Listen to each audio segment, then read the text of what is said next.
Hadis. Hadis apa pun tak terima. Ada orang ikut tu. Sikit lagi masih isu tu. Kalau Syiah tadi dia serang sahabat.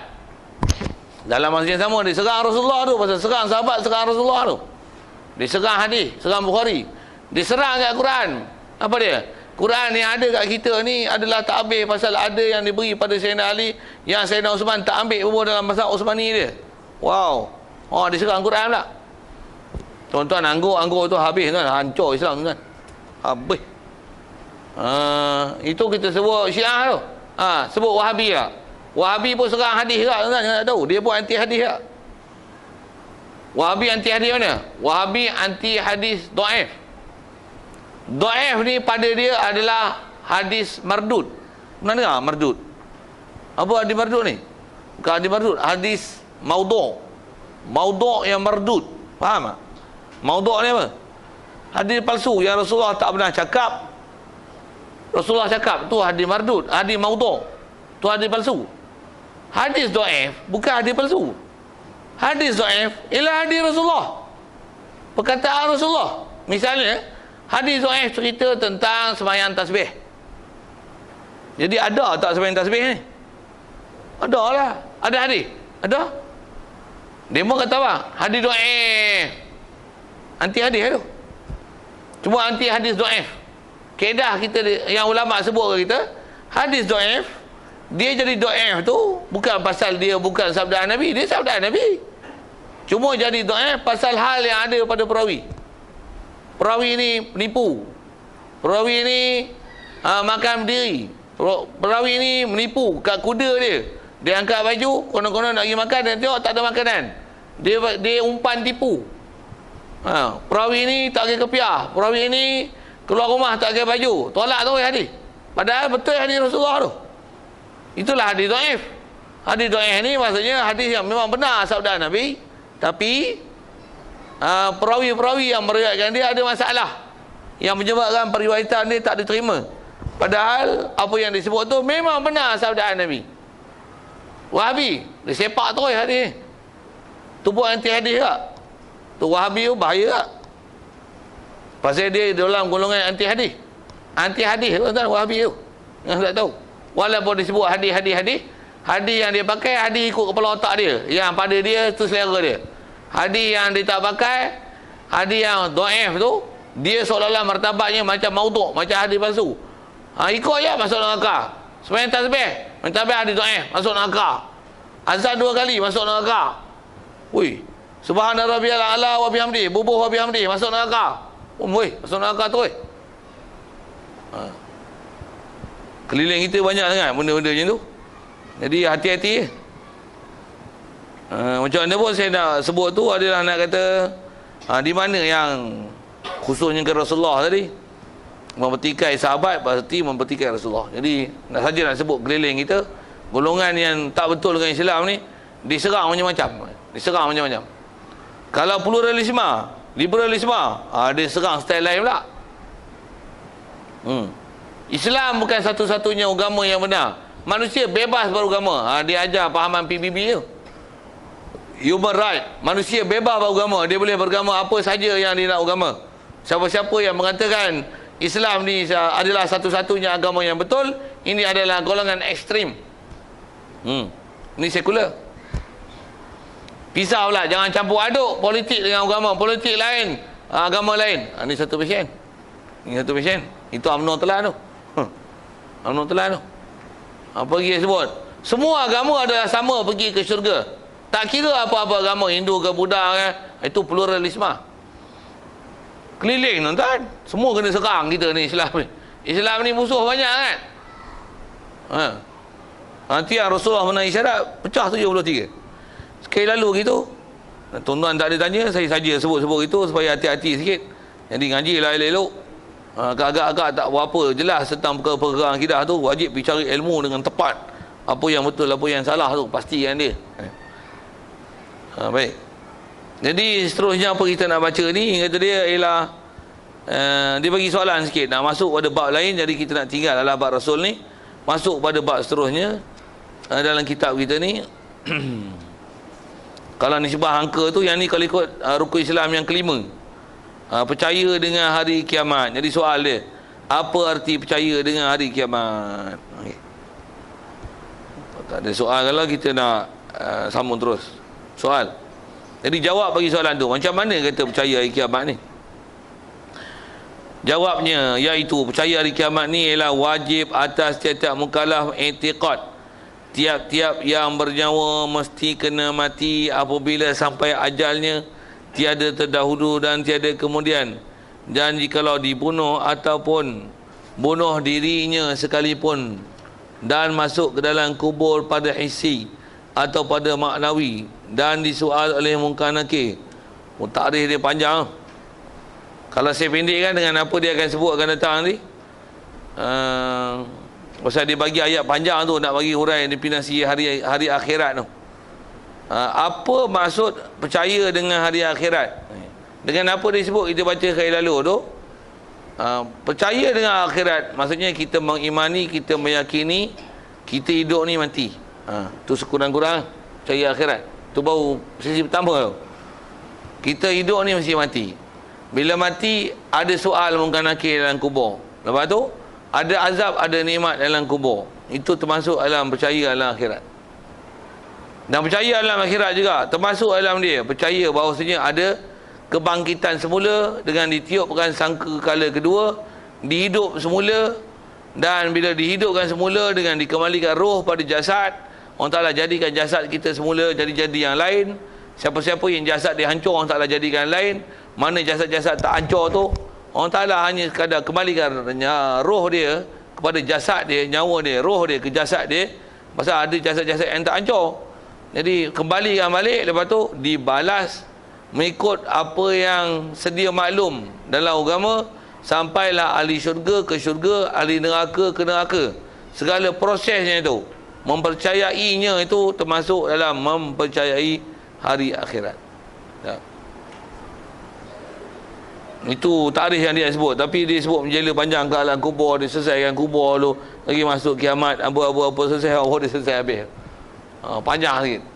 Jadi kalau dengan definisi sekali lalu, apa dia percaya hari akhirat? Percaya akhirat adalah percaya kepada perkara yang akan datang, antaranya mati dan segala persoalannya. Begitu juga kebangkitan semula dan segala persoalannya, sehingga ahli syurga ke syurga dan ahli neraka ke neraka. Takrif pendek ini lah. Itulah masuk percaya hari akhirat.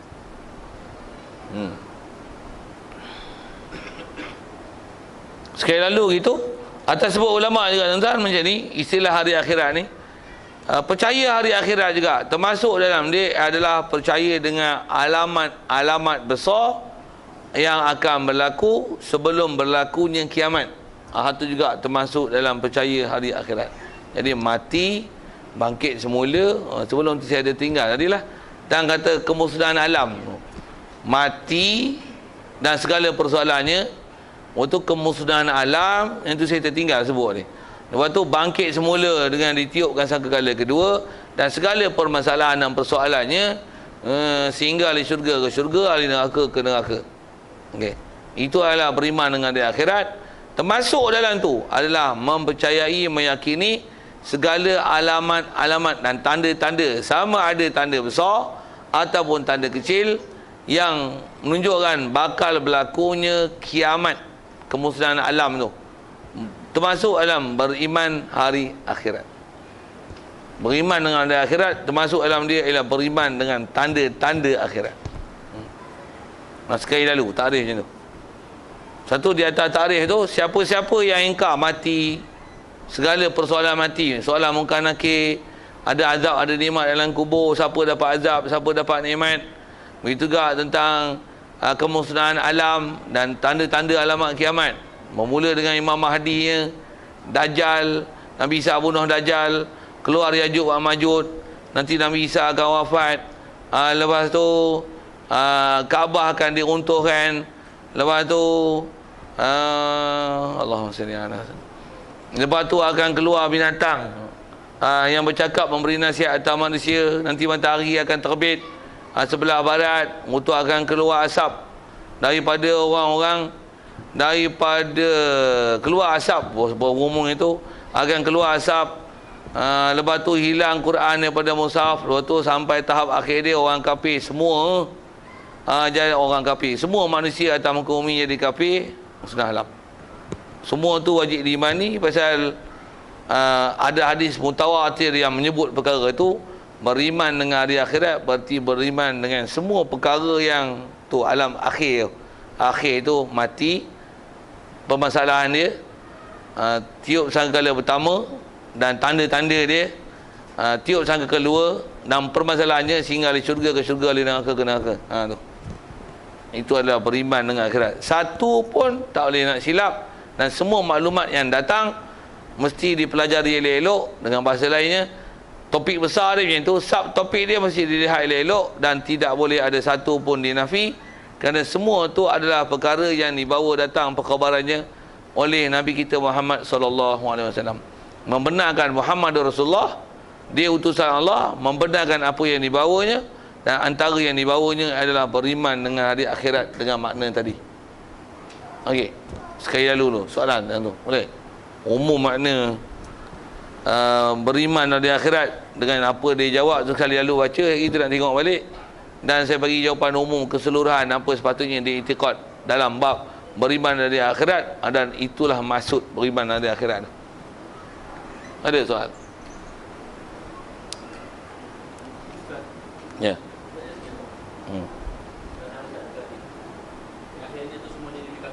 Ya. Termasuk semua. Masa tu siapa yang orang mukmin, ada yang di antaranya yang dah dimatikan. Keturunan Rasulullah pun memang ada yang, kalau dengan belakang ni lah, tak semua keturunan Rasulullah tu maksum. Tak, ada yang jadi kufur. Apatah lagi dengan kata Bani Hashim, Bani Muttalib, yang keturunan Rasulullah umumnya keturunan Quraisy tu. Yang kalau kita belajar sejarah yang Bani Hashim, Bani Muttalib tu, ada ke yang jadi gitu? Ya, ada. Jangan kata nanti kiamat tu lani pun ada. Lani pun ada lah tu. Jadi disebab kata ahli, semua penduduk bumi kembali pada kufur. Siapa yang ada pada masa tu mesti akan kufur. Boleh? Ada lain?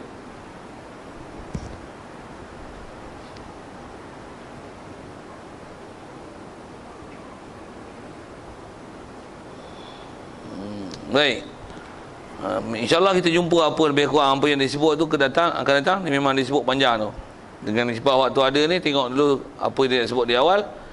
Jadi antara beriman di akhirat ni, kata dia, iaitu wajib atas tiap-tiap mukallaf intiqad, tiap-tiap yang bernyawa mesti kena mati. Dan tu menghuraikan ayat Quran, kullu nafsin za'iqatul maut. Kullu nafs, setiap yang ada nafs. Nafs apa akan jadi? Dia mesti za'iqah. Kalau bahasa Arab, za'iq ni za'iqatun, maksudnya rasa.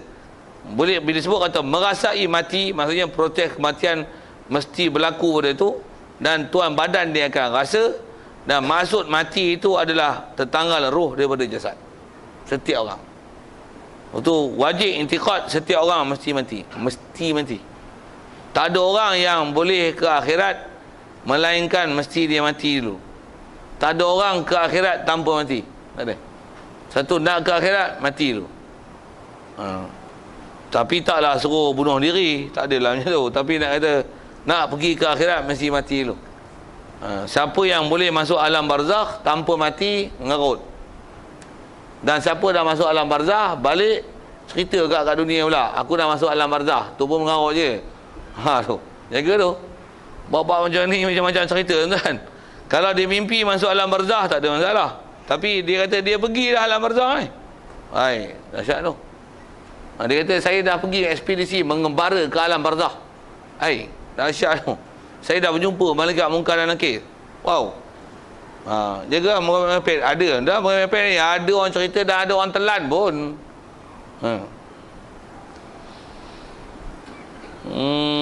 Baik, yang bernyawa mesti mati. Dan kaedah kita ahli sunnah wal jamaah mati. Pasal apa mati? Mati apabila sampai ajal. Ajal ni memang istilah syariat dan bahasa Quran. Quran sebut macam mana? Fa iza jaa ajaluhum fala yastakhiruna anhu sa'atan wala yastaqdimun. Ada beberapa lafaz yang seumpama itu. Apabila datang ajal mereka. Jadi Quran datang bahasakan mati ni pasal apa? Datang ajal. Jadi mati pasal apa? Ajal. Jadi istilah mati sampai ajal ni memang bahasa Arab. Mati pasal apa? Ajal. Jadi membahasakan mati kerana ajal ni memang bahasa Arab. Jadi tak salah menggunakan bahasa ajal tu pada apa-apa kes kematian. Bahkan memang kita diajar itu. Pasal apa mati? Dah sampai ajal. Dah sampai ajal. Tak sampai ajal, tak mati. Betul ya? Bahasa tu betul ya? Bahasa tu betul. Macam mana pun kod ada pembetulan lagi tengok lain. Macam mana pun macam mana disebut. Jadi memang bahasanya mati sampai ajal, tiada terdahulu dan tiada terkemudian. Dan bahasa sampai ajal ni jikalau dibunuh atau ia bunuh diri sekalipun, bahasa ajal tu tetap dipakai. Dia bunuh diri mati. Pasal apa dia mati? Dah sampai ajal dia dengan bunuh diri, matilah. Kalau kata dia tengok, dia kena tembak 50 peluru, tak mati. Pasal apa tak mati? Tak sampai ajal dia mati dengan 50 peluru, tak mati juga. Betul tu. Betul tu. Jadi memang kita dah guna dengan bahasa ajal tu dengan kaedah tepat dengan syarak. Betul. Macam mana pun jaga. Yang salah jangan macam ni. Terjun bangunan 40 tingkat. Untuk dia kata apa? Kalau tak sampai ajal aku tak mati, aku nak terjun tengok. Tu jangan. Tu bunuh diri namanya. Jaga tuan, bahasanya ajal ke? Tak ajal tu betul, tapi kita tak diajar di atas yakinnya kita dengan ajal, percaya kita dengan ajal, pergi buat benda-benda yang boleh mendatangkan ajal, konon-kononnya bunyinya untuk menguji keimanan. Adakah kita berpegang dan yakin dengan janji Allah Ta'ala yang mati kita dengan ajal, mati bukan dengan sebab jantung bangunan yang nak buat kerja itu. Ambil pisau, hirih, letak. Untuk apa? Aku nak tengok, yakin tak yakin aku bahawasanya ajal bukan di tangan pisau, tapi ajal adalah dengan ketentuan Allah Ta'ala. Ajal maut adalah di tangan Allah Ta'ala. Kalau dia guna bahasa itu, adalah ketentuan Allah Ta'ala. Jadi dengan dia nak yakin tu, kata dia, aku nak test tengok aku ni berpegang dengan ajal, dengan ketentuan Allah Ta'ala ke duk pegang dengan pisau, dengan jantung bangunan ke, atau seumpamanya ke dengan racun ke, telan racun. Aku nak test tengok aku yakin dengan ajal ke, nak yakin dengan racun. Kalau yakin dengan racun, minum mati. Kalau yakin dengan ajal, minum tak mati. Macam tu kah? Tak pernah diajar dalam kaedah syarak macam tu. Dan ada orang macam tu. Ada orang macam tu. Maksudnya dibuat benda-benda yang salah di atas dasar pasal apa? Pasal nak tengok ataupun nak yakinkan diri dia bahawasanya ajal itu dalam kekuasaan Allah. Lagi satu yang sebut ni perang ni, peluru habis ni, contohlah kan, jadi tak jadi satu hal, tapi nak sebut di situ salah tau. Perang ni peluru habis ni, betul buat macam mana? Daripada mati gitu saja, baik bangun, lari, takbir, Allahu Akbar. Kalau sampai ajal mati ya tak? Betul? Lari, Allahu Akbar, Allahu Akbar, geduk tembak. Macam tak diajar itu. Baik serah diri, lepas tu cari taktik macam mana nak berlepas, kalahkan musuh daripada dalam. Bagi bagus macam tu. Bagi bagus macam tu. Ini tak buat apa tu. Pegang pedang, Allahu Akbar. Apa sebut Allahu Akbar kebal. Tak diajar itu. Dalam taktik peperangan pun dari segi kaedah kita dibenarkan untuk berundur, untuk bercampur dengan kumpulan lain, untuk berundur atas jalan strategi, menyusun semula strategi untuk mengalahkan musuh. Dibenarkan kita. Au mutaharrifan liqitalin au mutahayyizan ila fi'atin. Tu ada sebut tu. Sama ada kita dengan nak gabung dengan kumpulan lain ataupun berundur untuk menyusun semula strategi dalam peperangan. Tak jadi masalah berundur itu. Bukanlah maksudnya anak jantan tak berundur langsung. Memang pergi mati ya waktu tu. Takbir kuat-kuat, Allahu Akbar. Berpantang maut sebelum ajal. Lepas tu padahal memang apa baju besi apa pun tak pakai. Rasulullah pun pakai baju besi oi. Rasulullah pun pakai perisai oi. Kita baju besi apa pun tak pakai, baju pun tak pakai. Allahu Akbar. Allahu Akbar. Tak betul. Tak kena cara tu. Itu bukan kaedah beriman dengan ajal tu. Tak kena. Bukan kaedah macam tu. Sikitlah nak sebut apa benda salah. Kadang kaum Melayu kita jadi itu ngaji tak habis lah, tak cukup skill. Dia jadi salah gitu. Baik, apa nak sebut tu adalah masalah mati mesti dengan ajal. Walaupun istilahnya berlaku dengan bunuh diri ataupun dibunuh orang, mati pasal apa? Ajal. Baik. Di atas bahasa ajal tu betul. Sikit syarah gini. Bahasa ajal tu betul. Tapi bukanlah maknanya bila disebut dengan ajal, orang yang bunuh tu misalnya, pembunuh itu dilepaskan disebabkan itikad kita mati dengan ajal, tak payah ambil lah tindakan dekat orang bunuh tu. Pasal dia bunuh aja. Dah sampai ajalnya kan dia bunuh. Ajal matilah. Yang pembunuhnya mana? Lepaslah. Tak pernah dia ajar gitu. Kan gitu. Yang ni kita sebut masalah mati, bahasanya ajal. Siapa yang buat kes-kes pembunuhan, yang sabit kes bunuh, buat salah. Kalau dia bunuh diri, dengan sebab tu sampai ajal dia mati, dengan sebab dia buat diri, salah bunuh diri tu. Sebut bagi betul ya, faham tu. Ada orang gunakan bahasa ajal tu sebagai alasan untuk pelepas diri macam-macam. Manusia ni macam-macam passion kan. Satu kena saya saja nak syarah tu. Pasal pengalaman saya berjumpa pun macam-macam passion. Antaranya bab-bab macam ni. Ada member-member dulu yang kepala otak tak apa putih sikit kan. Macam mana kepala otak tak apa putih? Ngaji kadang baru ngaji selapis, baru dengar syarahan pertama bab akidah. Dia kata apa? Ajal maut semua adalah dalam kekuasaan Allah. Jadi kalau kita buat apa pun, kalau tak sampai ajal, tak sampai je. Jadi dia buat apa? Dia test kan. Nak test tu buat macam mana? Naik atas manusia tu, naik atas bumbung, buat apa? Nak tengok, terkejut tengok. Aku yakin dekat ajal aku ke? Yakin kat Allah Ta'ala ke? Yakin dekat sabab? Terjun jatuh mati ke? Yakin kat Allah Ta'ala? Allah Ta'ala yang mati. Aku jatuh sampai ajal, tak sampai ajal. Ya ada yang buat itu. Bodoh lah mampu. Jatuh kaki patah. Jumpa Tok Guru pasal apa ni? Nak test Tok Guru ajar katanya. Tok Guru ajar mati dengan ajal, bukan mati dengan sebab. Dengan sebab mati dengan ajal. Bodoh kata saya. Ngajilah bagi habis. Aku baru syarah satu benda. Ada benda lagi kau tak ngaji, baru ngaji ABC, DEF tak ngaji, pergi buat kerja. Jangan nak buat silap itu. Yang tu lah pak tu. Tu nak syarah awal-awal tu. Jangan nak buat silap.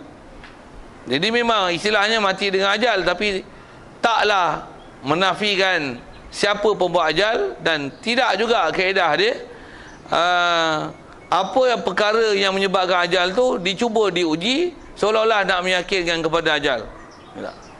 Jangan buat kerja itu.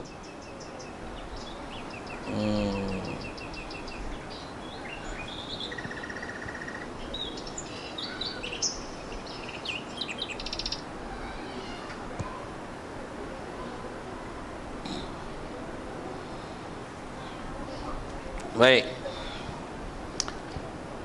Bila dah mati, dah masuk ke dalam kubur. Antara beriman dengan akhirat, mati istilahnya masuk kubur. Bahasa lainnya disebut masuk alam barzakh. Cuma alam kubur tu betul-betul kubur ke kalau tak ada kubur pun macam mana? Tu. Masuk alam kubur digunakan bahasa gini. Kubur ni pada hisi atau pada maknawi. Tu. Sedap bahasa dia tu. Apa kubur hisi, kubur maknawi? Kubur hisi, kubur yang boleh dilihat dengan mata kasar. Kubur lah macam kita kuburkan orang di tanah perkuburan tu. Tu masuk alam kubur dengan kita tengok bubuh dia dalam kubur. Itu dia mati dengan ajal, dah mati masuk kubur, duduk dalam kubur. Kalau mati kena telan dengan ular sawa, tinggal tarik je. Mana kubur? Kubur memang tak ada, tapi tetap istilahnya masuk dalam kubur. Kubur apa tu? Kubur maknawi. Apa kubur maknawi? Alam tu alam kubur, walaupun tak ada kuburnya. Macam mana kuburnya? Kuburnya ialah perut ular sawa.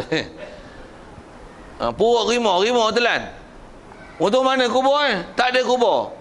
Duduk alam kubur lah. Ya, istilahnya duduk alam kubur. Ataupun bahasa lain, duduk alam barzakh. Untuk alam barzakh mana? Alam barzakh yang maknawi.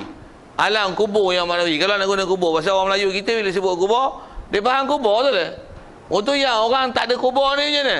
Tetap istilahnya berada dalam alam kubur, ataupun bahasa lain yang dipanggil alam barzakh. Okey, wajib beriman tu.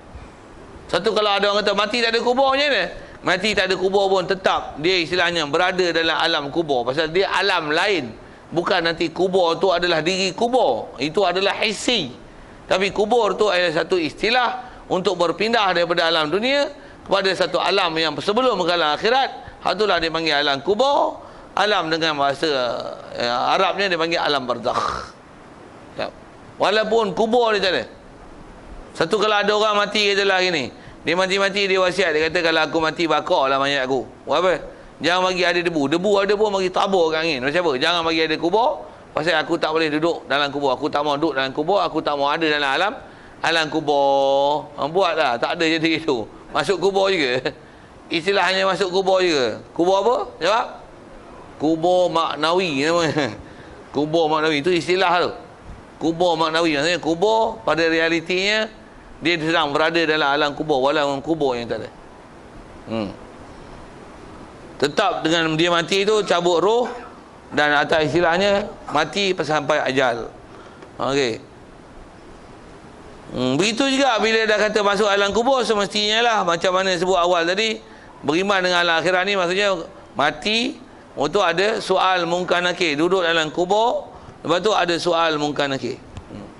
Mungkar nakir main mana? Itu bukan persoalan kita. Tak payah persoal waktu tu. Dah mati dalam perut ular. Bukan nakir masuk dalam perut ular ke? Bukan kau jengkau ada soal. Kalau mati dalam kubur pun, pergi korek tau. Ada tak jumpa tak muka nakir? Macam apa tak jumpa? Bukan alam kita. Nama buat alam barzakh. Macam saya sebut ni, alam jin. Tuan-tuan nampak jin tak? Ada tak jin? Tak nampak pun? Tak biasa bertemu pun? Ada tak? Macam apa ada? Alam lain. Dia ada alam lain, alam malaikat. Malaikat ada? Tak nampak pun? Alam lain. Tu kubur ni apa? Alam lain. Satu kalau ada orang nafi dengan kaedah saintifik, dia tahu apa? Kita sudah berbual CCTV, sudah berbual mikrofon bagus punya. Harga juta-juta punya. CCTV apalah, berbual macam detektor lah, pengesan haba, nak tengok kena bakar tak kena bakar apa yang neraka ni. Sensor-sensor yang dia berbual tu untuk mengesan adakah ahli kubur ni kena seksa tak seksa. Untuk macam-macam frekuensi radio dia letak dalam alam kubur ni untuk mengesan bunyi-bunyi yang terhasil apabila disoal oleh orang dalam kubur tu adakah dia kena seksa tak kena seksa. Dengan kajian saintifik kata dia palsu semua. Lantakkan kau palsu, kau bodoh, kau tak faham yang ni kami beriman ni alam kubur, ni bukan alam kita, ni alam lain. Walaupun kau tengok dia tersenyum je, tapi kalau dia kena seksa, dia kena seksa sekarang. Misalnya lah mudah, mayat Firaun, mayat lah, bangkai Firaun ada tak lah ni? Ada kat Mesir kan? Duduk dalam cermin kan? Menyerongin tak? Bobi nyerongin tu. Nyerongin tak? Bobi lah menyerongin tak? Kalau tak menyerongin pun, tu kata kena seksa, mati kafir macam mana? Walaupun tengok gitu, bukanlah maksudnya dia sedang-sedang relax duduk dalam cermin, bukan gitu. Dan itu. Dan katalah orang ni dia beriman, dia baik, untuk mati kena telan ular sawa. Untuk adakah dia sakit terseksa dengan sebab kena telan ular sawa? Sakit terseksa bukan masalah dia kena telan tak kena telan. Itu atas keimanan dia. Jasad yang lahir tu tengok dengan mata kasar, tu yang kata ada hissi, ada maknawi. Dia kata kita beriman ni ada, ni beriman dengan apa-apa perkhabaran yang Rasulullah cerita. Kalau kata ada. Jadi asal bicara soal mungkar nakir tu. Itu mungkar nakir tanya mana? Dah mayat dia duduk dalam perut ular sawa, dalam perut rimau. Kena telan. Bukan kira gitu. Umumnya ada alam barzah, di mana nak Allah Taala nak adakan dia, nak wujudkan dia, di mana mungkar nakir datang tu, itu kan kerja kita ni. Sebab kita beriman dengan alam kubur, tentang kata ada alam tu sendiri, alam barzah tu, walaupun tak nampak dengan mata kepala, walaupun tak boleh dibuktikan dengan kajian saintifik, tetap ada benda itu, dan tetap ada istilah soal mungkar dan nakir. Jadi umumnya ada soal mungkar nakir, melainkan orang yang dikecualinya. Siapa yang dikecuali? Siapa kecuali ini kena ngaji. Kalau di sebuah kitab dia ada kitab sebutlah siapa dia orang yang dikecualikan daripada soal mungkar nakir. Khusus yang memang dikecuali mungkar nakir Nabi-Nabi Rasul. Antaranya ialah orang mati syahid. Kalau orang mati syahid pun dikecualikan daripada soal mungkar nakir, apatah lagi Nabi Rasul lah. Pasal wajib i'tiqad Nabi Rasul ni lebih daripada orang mati syahid. Jadi orang mati syahid pun tak kena soal mungkar nakir, apatah lagi Nabi dan Rasul. Sikit dengan kaedahnya tu.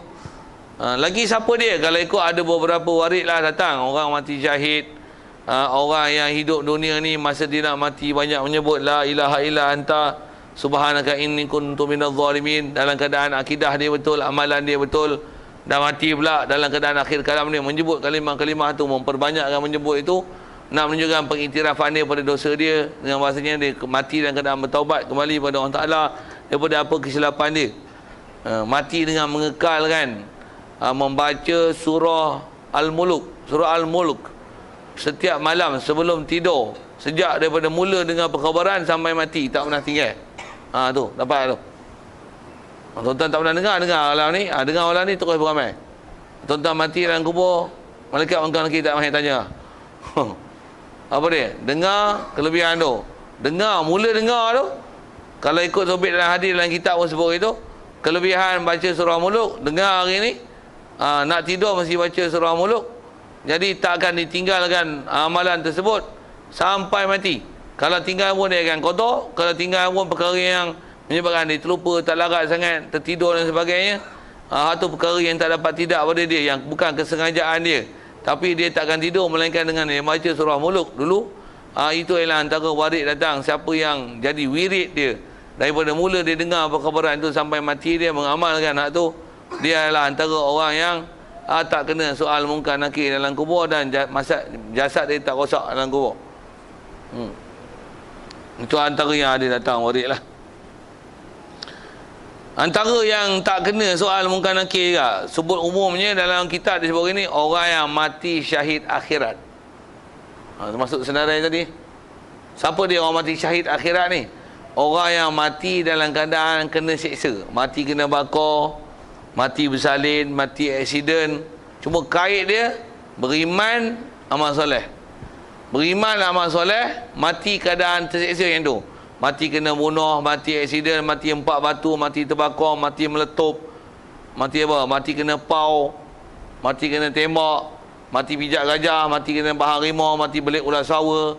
Antaranya tu yang mati bersalin, mati kanser, mati cirit-birit, mati penyakit taun, mati penyakit buasi, mati istilahnya menderita sakit, mati dalam penderitaan sakit, beriman, amal soleh dan sabar dengan penyakit tu, mati. Tu akhirat tak ada kena apa-apa. Akhirat tu alam barzah tu. Tak ada soal mungkar nakir. Lepas azab kubur. Tuan-tuan kena sakit tak usah mengeluh lah tu, sabar. Memang kaedah kita dan syarat tak ajar mengeluh. Tak ada kaedah ajar mengeluh, tak ada. Nak sebut yang tu yang antara umum disebut orang-orang yang dikecuali. Umumnya orang mati syahid akhirat. Satu peluang kot nak sebut ini. Antara yang termasuk dalam mati syahid akhirat ni apa dia? Orang, khususnya orang muda, dia ada keinginan, kalau orang lelaki ke orang perempuan ke orang lelaki, dia simpan apa yang, siapa yang dia suka, dia sayang tu. Dia suka sayang pun di atas kerana orang yang disayang itu taat pada Allah Ta'ala. Dan dia tak pernah ceritakan siapa yang dia sayang, yang dia suka, yang dia pendam dalam hati dia tu, dalam hati dia. Bahkan dia bersusah menahan keinginan tu kerana takut pada siksaan Allah Ta'ala. Di atas kalau dia cerita, apatah lagi buat hubungan hantar surat ke mesej ke apa ke, dia takut akan terjerumus pada maksiat. Dia tahan diri dia tu, mati dalam keadaan kasih pada orang yang taat pada Allah Ta'ala tu. Dia nak jadikan suami atau jadi isteri dia, tak pernah cerita siapa-siapa, dan dia boleh tahan diri dia daripada buat benda maksiat. Hak tu istilahnya mati syiqa. Hak tu mati syahid akhirat, lepas siksa dalam kubur. Kalau ada lah, diam-diam sudah. Tapi kalau dah tua tak ada apa-apa, dia orangnya tak jadi. Dia orang muda. Jadi orang tua dah tak ada peluang tu. Orang muda dia lagi. Apa cerita ni? Cerita orang yang dikecualikan. Baik, begitu juga ada nikmat ataupun azab dalam kubur disebabkan azab akhirat. Maka tiada jadi azab mayat dengan bangsa dunia. Okay. Jadi apa, begitu juga wajib beriman dengan adanya nikmat ataupun azab dalam kubur. Dalam kubur ni sama ada satu tempat kena azab atau kena nikmat. Dan nikmat dalam kubur ni masyhur disebut dengan kaedah ulama Ahlussunnah wal Jamaah. Setiap penghuni kubur umumnya nikmat dia dapat tu hanya sekadar buka lubang ke syurga, dia nampak, dia boleh bau, dia boleh tengok. Tu saja. Dia tak boleh pergi, tak boleh ambil nikmat. Tak boleh. Nikmat ni nikmat tengok. Kalau nisbah bau, bau. Dia tak boleh pergi masuk, makan, rasa, menghayati. Bopi bahasa tu. Menikmati tak boleh. Menghayati tak betul lah. Menikmati tak boleh. Tak boleh pergi. Begitu juga azab. Buka lubang, panas, nampak, gerun, nampak siap lah. Takut siap lah. Tapi masukkan dalam neraka tidak. Panas rasa dah. Dalam nikmat syurga pun bau apa dah rasa dah. Tapi tak dapat lagi masuk. Bila nak masuk? Masuk nanti lepas bangkit tiupan sangkakala kedua dah selesai semua baru masuk. Dalam kubur sekadar buka lubang. Istilahnya buka lubang. Kalau ada orang yang boleh dapat pun antaranya sebut ialah orang mati syahid. Itu je. Orang mati syahid boleh masuk. Siapa yang lebih tinggi daripada orang mati syahid memang boleh lah. Orang siddiqin. Lagi siapa? Anbiya. Apa? Al-anbiya wa ar-rusul al-mursalin. Nabi-nabi dan rasul, hak tu dia boleh pergi dan bernikmat. Orang mati syahid dia boleh pergi dan ambil nikmat. Boleh pergi. Yang tu yang kata orang mati syahid ni jangan kamu sangka wala tahsabannal ladzina qutilu fi sabilillahi amwat. Amwata, jangan kamu sangka orang yang mati dalam jalan Allah Taala, maksudnya mati perang sabil ni dialah mati. Bal ahyaun, bahkan sebenarnya mereka hidup. Hidup yurzakun, diberi rezeki. Apa maksud bagi rezeki? Hidup macam mana? Hidup alam barzah. Apa maksud bagi rezeki? Beri rezeki maksudnya dia boleh menikmati apa yang nikmat ada dalam tu, dalam syurga, walaupun dia masih berada di alam kubur. Walaupun masih alam barzah, orang lain tak boleh menikmati. Dia hidup dan boleh nikmati. Boleh makan, minum, siap dah. Itu khususiat yang ada bagi orang mati syahid. Dan siapa yang lebih tinggi martabat pada dia. Saya sebut sekali lagi tadi, orang mati syahid, orang lebih tinggi pada dia ialah Nabi Rasul, begitu juga siddiqin. Orang yang siddiq. Mereka ni adalah orang-orang yang boleh masuk syurga dan menikmati. Bermula dengan orang mati syahid. Bawah level mati syahid, tak ada. Dia hanya sekadar tengok, bau. Begitu juga neraka, tengok, panas. Bau, busuk-busuk lah. Itu kalau disebut syurga dengan nikmat. Syurga, neraka tu ialah azab, tapi bukan masuk. Hanya istilahnya dibuka lubang. Kalau disebut nikmat sekali lagi, tengok bau. Neraka pun tengok, rasa bahang. Itu saja. Alam kubur itu je antara sisaan yang warid datang. Kalau disebut dengan azab akhirat. Ada pun malaikat muka nakir pukul apa tu satu hal lah. Kita cerita tentang umum ke apa lubang dibuka daripada syurga ataupun neraka. Sikit lagi kalau sebut nikmat tu, antara nikmat orang dalam kubur, kalau dia ni dilepaskan daripada azab, nikmat dia apa? Dia akan tidur dalam kubur tu dengan istilahnya berehat macam mana tidur malam pengantin. Tidur malam pengantin.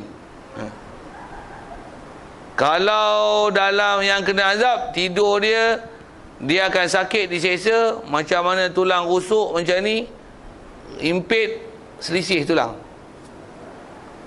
Dia punya azab macam tu, sakit. Kalau disebar orang yang dapat nikmat, dia tidur malam pengantin. Jadi siapa tak jadi pengantin cepat-cepat.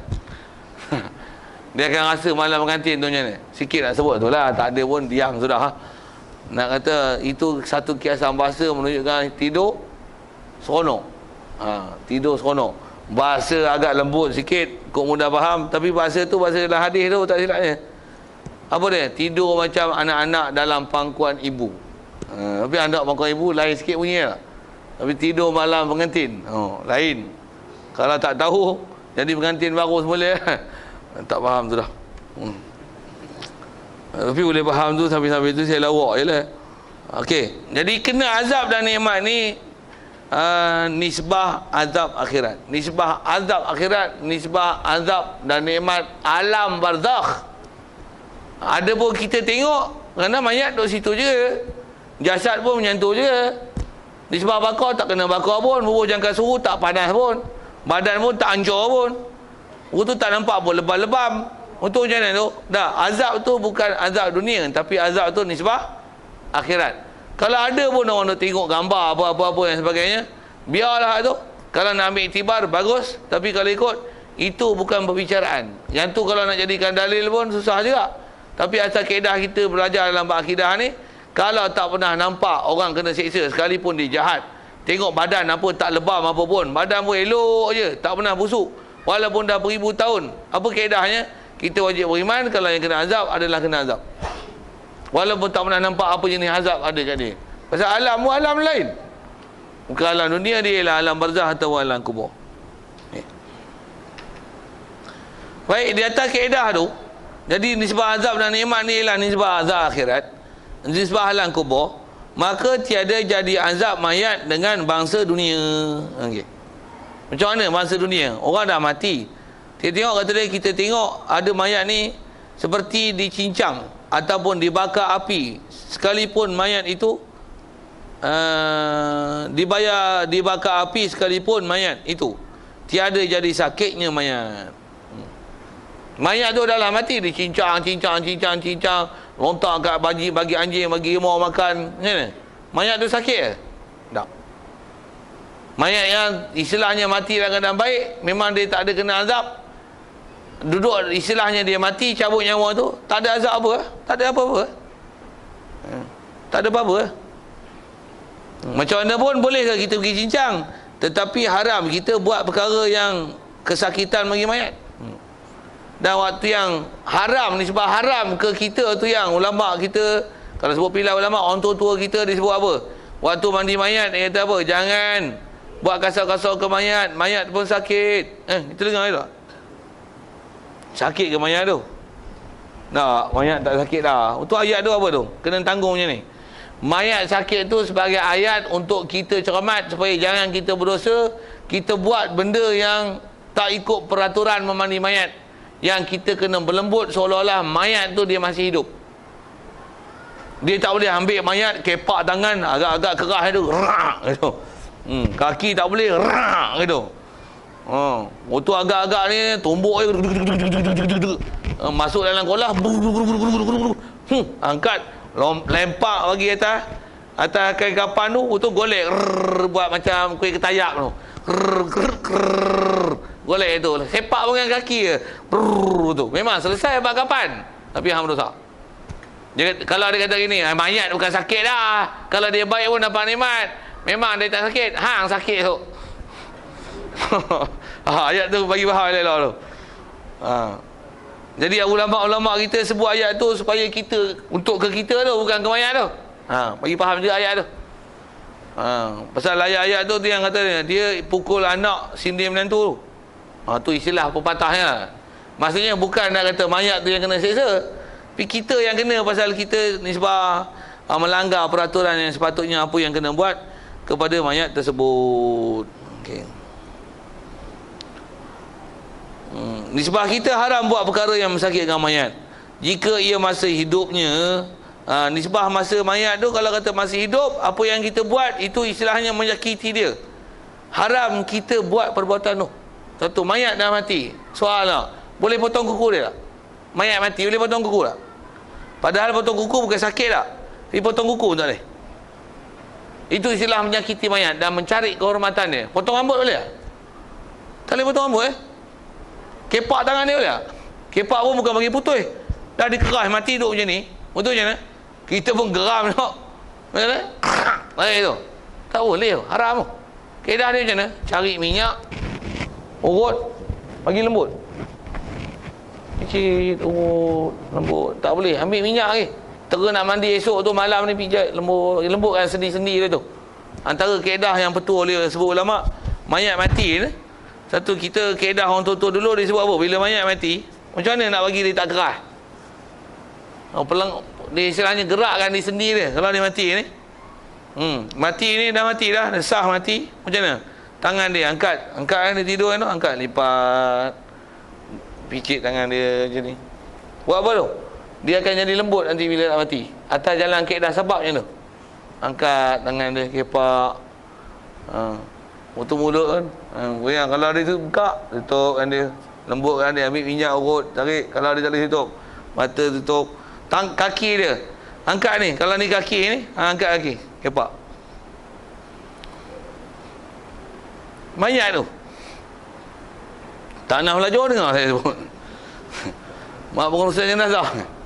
Masa dia mati tu, bukan masa mandi tu, masa dia mati tu. Masa dia mati tu. Buat apa tu? Nanti mati mandi jenazah dia lembut.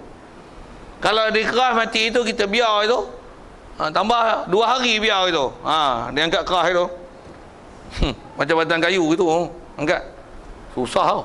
Tapi kalau kata kita dah, istilahnya kita gerak-gerakkan sendiri itu, angkat belah badan pula, angkat. Dia mati kan, dia mati ni.